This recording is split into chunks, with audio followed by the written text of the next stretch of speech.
Hello, welcome back. It's Steph here. Delighted to have you join me on the Just for Today podcast, this week's episode. I'm excited to talk about this week, but if you're watching me on YouTube, it's a beautiful English winter's day here, and you'll be able to see the sun coming in round behind me. It's just glorious. It's -6 today. Well, it was this morning. It's probably warmed up a little bit now, but it's just one of those beautiful, crisp winter's days where the sun's shining but it's cold and you're wrapped up warm, but it's just a lovely day, a lovely day. How very British of me to start the podcast talking about the weather. It's what we do, right? It's what we do. Anyway, I was chatting to a couple of my really good friends a couple of weeks ago, and we were talking about our age. So I am 48, holding on to that, a few more weeks and I'll be 49. And some would consider that we are midlife, right? If we look at the age that the average person is expected to live now, well and truly midlife. And I have never been more aware of the fragility of life than I am now. So what do I mean by that? Well, of course I'm aware that life is short for some people and that we're all going to die at some point, that we all know that to be fact. It's, what do they say? There's two things guaranteed. You're going to pay taxes and you're going to die. Oh, what a cheerful subject. But me and my couple of friends were talking about this fragility of life that we become super aware of as we get older. Like in your 20s, you just think to yourself, oh my God, I'm 20, I'm 22, I'm 25 or whatever. I've got forever. I am young, I am vibrant. And each time you go into another decade, I don't remember ever thinking the way I think until I got into my 40s. And it was probably as my body started to shift through the perimenopausal phase as well, that I started to notice that I'm aging. And aging, I hate that word. You all know that I have a passion about words. Aging is one of those words, isn't it? That's applied to women, because we're supposed to be anti-aging and putting anti-aging products on and all of that bullshit. But, in true sense of the word, each day we are aging. Or shall we say maturing? We are maturing. And I don't think I've ever been more aware of that, because things are changing for me. My body's changing. Putting my knickers on is a little bit more tricky. I have some back issues at the moment that I'm working through. Aches and pains. My food reacts differently to my body. Food reacts differently to my body now. And you just all of a sudden become aware that things are changing, and that actually you're in a different phase of your life now. Now, if you're listening to this and you're in your 20s, I highly doubt you are listening actually if you're in your 20s, to be honest.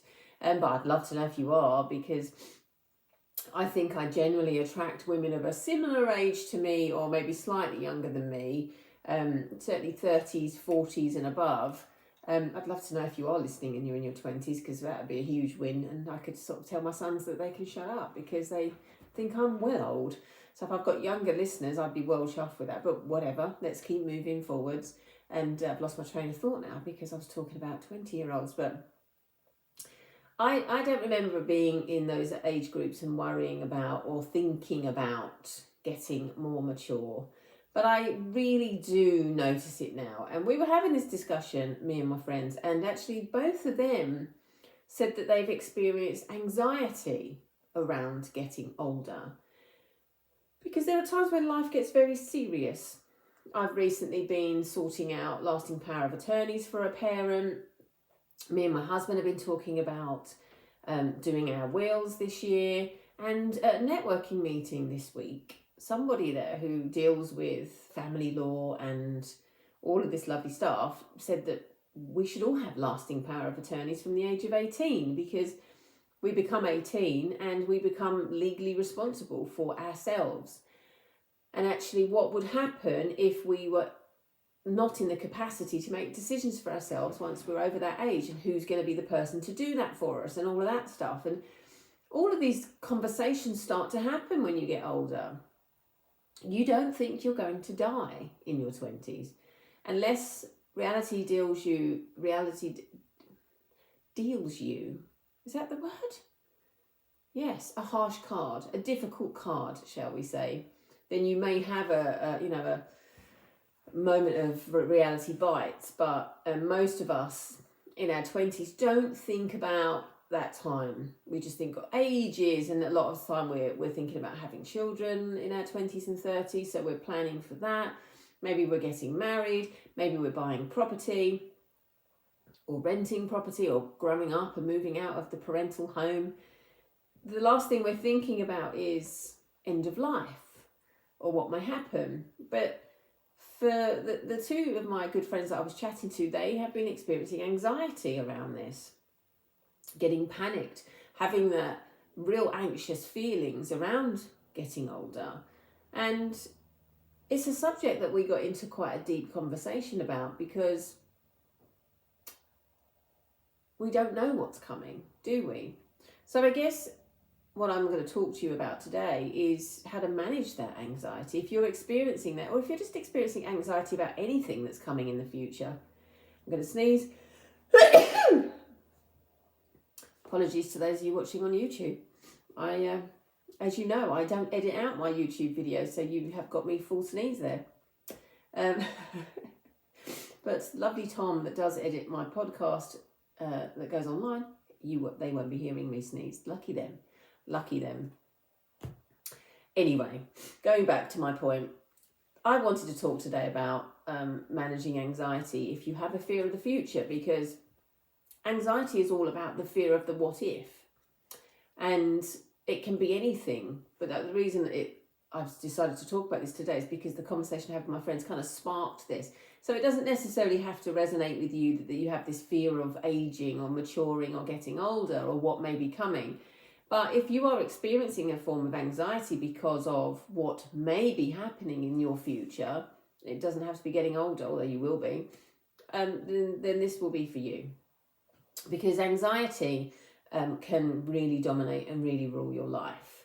And it can be, for some, completely debilitating. It can stop them from functioning on a day-to-day basis, because the whole point of anxiety is that response your body is sending you is to freeze, there's fight, flight or freeze. That is the response. That is the primal response that we all experience as humans when we are perceived to be in danger. And danger could be something that's coming, that we think is coming. Often we find ourselves thinking too far ahead and getting ourselves into a bit of a pickle because of it, and that's an anxiety response. I know I've done it in the past when my sons were going to be going driving somewhere long distance, and I would potentially worry about that. Or they're going to go out drinking in town on a weekend, and I would worry about that. And in the past, things that my children have done, and I will just put in here, most of my anxiety that I experience is because of my kids, not blaming them, but I'm just saying it's probably the source of my anxiety because of the fear of what if. And that is probably programmed because of things that have happened in my lifetime. It's also things that we read and we see, isn't it? So I generally don't worry about the what ifs of anything other than my children, really. But it can be really, because anxiety also gets in bed with insomnia. And the worst cases that I've experienced is not being able to sleep because of worrying about one of the kids. And then being so tired as a result of that, and you kind of go through your days like a complete zombie because you can't sleep, because you can't relax. And then when they finally do come in, or you know that they're home and safe, then you can decompress for that. In my experience, I'm just talking about my experience with my kids. It's only when the unconscious mind perceives us to be back in a safe zone again that the body can start to decompress.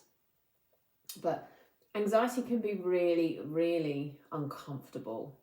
I just feel so uncomfortable when it's going through my body, because what's happening is it's kicking off that fight, flight or freeze response, which pumps adrenaline through the body because it's preparing you for the worst. And that could be that you have to fight, or it could be that you have to run as fast as you possibly can. So that adrenaline starts pumping. Do you remember? I've just had this visualization of when we were little girls, me and my sister, and it would be bedtime, and my dad would say, right, it's time for bed. And we'd start to go up the stairs, and then he'd start chasing us. And your legs move so quick that you almost trip over yourself on the stairs because you are like, oh my God, oh my God. And then he would be chasing you up the stairs. And yeah, that feeling of like diving into bed and getting under the covers so that you're hiding to feel safe again. Don't know why that just popped into my head, but it did. But the adrenaline response that's going through your body is the opposite of what we need to feel at peace and in harmony. What we need are lots of really lovely hormones pumping through us to feel at peace and in harmony. Oxytocin, all those beautiful emotions. The oxytocin effect is that feeling you get when you see someone that you love, or that goosebumpy feeling. That's the oxytocin. That's what calms the nervous system, but it can't work in alignment. That's the word I'm going to choose. It can't work alongside adrenaline. One knocks the other one out. Adrenaline will always knock it out. So if you're thinking about wanting to feel safe as a woman and you're in childbirth, what we need is lots of oxytocin, and what we don't need is adrenaline present, because then the body can kick in and do the natural thing. But I digress. So when we're feeling anxious, adrenaline floods our body, which then means we can't rest and sleep because we don't have those hormones kicking around in the system, because the body wants you to fight or flight. And there is the freeze part as well, and I liken freeze to when your computer shuts down because there's something bad happened to it. There's like the blue screen, or there's just, you glaze over and there's nothing, there's no lights on, but people are home, that type of thing. So we can't rest. So it's almost like when you're getting into that anxious state, the body is working to get you out of that state. It's kicking in, all the hormones are kicking in. But in most cases, anxiety is happening because of an imagined issue, of something that we're fearing. It's not, in many cases, what's actually in front of us. So when we go back to thinking about the fear of aging or maturing, fearing it will make it a much more difficult experience than actually living in the moment and living in the present. And so with any type of anxiety, sometimes it needs a lot more work than this. I'm going to give you some ideas and tools and techniques to work with it, but in many cases you do need to do some deeper work on this, because the fear of may be happening because of things that are in your lifetime lived so far. But how I've managed my anxiety in the past alongside therapy is I have used the Just for Today mantra. And this is where it all comes from for me. This is why the Just for Today mantra is so important to me, because when I was escalating or catastrophizing about what if, I couldn't be in the present. I was so busy thinking about what might happen and how I'm going to react and what we have to do as a result of what may happen. I wasn't here. I wasn't present. I wasn't in a state of alertness or awareness. It was just, I was existing in this state of panic. I was also exhausted. So then I was tired and walking around like a complete zombie, existing. So all I was doing was just surviving each day. I wasn't thriving in any way, shape or form, because anxiety had taken hold and was keeping me in a perpetual state of fear and panic of what if. I was really catastrophizing. I really could just, I was talking to a client the other day, or was it a friend? I can't remember. But we were talking about an anxiety of hers, and it went from this tiny little seed of doubt to an oak tree in about 5 seconds. We started here and we landed over here with an oak tree of what might happen. And it was like, well, hang on a minute. How on earth did we get to the oak tree so quickly? Let's take a few steps back and let's break this cycle, because there's no guarantee that the oak tree is going to be there. It's a seed of doubt. And it's showing up for a good reason. It is your body, it is your mind saying, we need to be prepared for this, because this may happen. There is no way that we can ever really be prepared for the worst case scenarios that we may or may not have to experience in life. But the unconscious mind is going to do its very, very best to get us ready for that. We have control of that.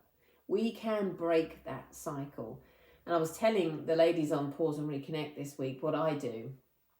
And when I feel that spiraling beginning to happen, I literally visualize the Britain's Got Talent X, you know, the one that goes, as they don't like the act that's on the stage.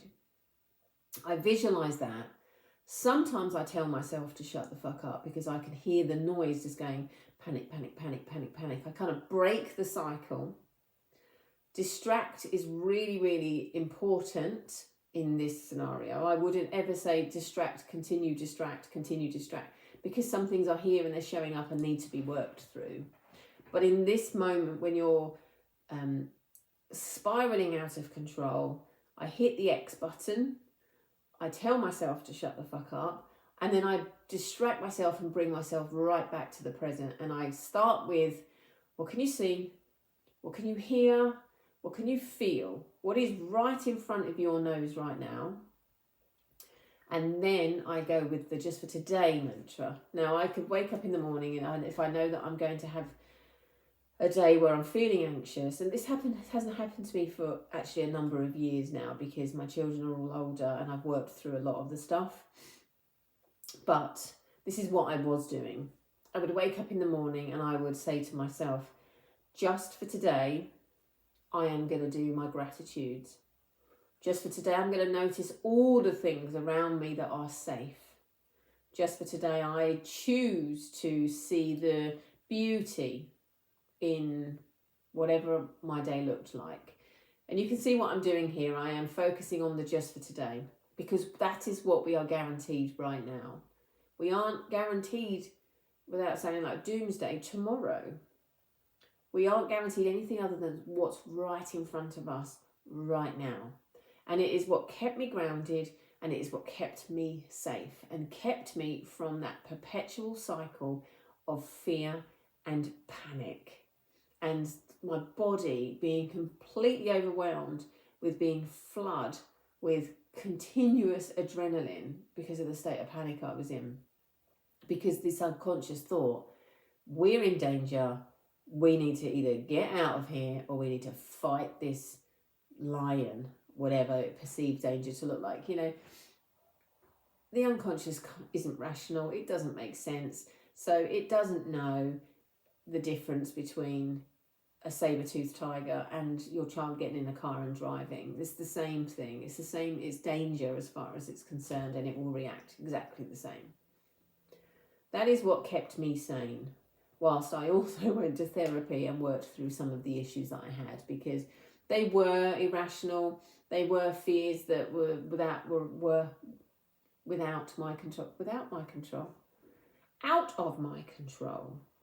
And living in that moment did me no favours whatsoever. I wasn't living. The more attention you give to what may happen, imagine it on a cinema screen. Imagine two pictures, and one is your reality and one is the what if. And if you're constantly looking at the what if and not looking at your current picture, the what if picture gets bigger and bigger and bigger and bigger. And what do you do to current day? You shrink it down to a tiny little pebble in the corner of the screen. And that becomes null and void and not important because you're constantly watching on that screen anything that could potentially go wrong. And you're supersizing it. You make it feel so real that it completely consumes you. So to work with it, we can pinch that screen down like you do on your phone. Pinch it down and make the other picture bigger by focusing on the here and now. So, oops, just knocked my microphone. If you ever find yourself in that state of panicking about the future, fear of the future, feeling that anxiety response in your body, I hope that what I've said today is helpful to you. So just for today, I just love those words so much. Just for today, what can you see? What can you hear? What can you smell? Use your senses. It really grounds you into the here and now. And if it's a cold day like I'm videoing today and recording from today, get outside and feel the temperature on your skin. Just for a moment in time. It brings you into reality. If it's a warm day, get out and allow the temperature to permeate your skin. Touch something outside, touch the grass, touch a plant, touch a tree, touch something. Get your senses engaged in the here and now, because I promise you, it will help you. It will get you back into now. It will distract your mind enough to slow down that merry-go-round of anxiety that is taking hold and taking control. I hope this has been really helpful for you. If you are living a life of perpetual fear and panic, I can help you with that. I work one-to-one, both in person, so if you're local to me in the Chelmsford, Essex area, and I also work online. I have clients in other parts of the world. It works really, really well online as well. I would love to support you in 2024 to release yourself from the noise in your head and to get back into the present and stop fearing your future, because that just doesn't make for a very happy life at all. So I'm going to leave you there. It's been lovely to be with you today, and I will see you or speak to you again soon. Take care.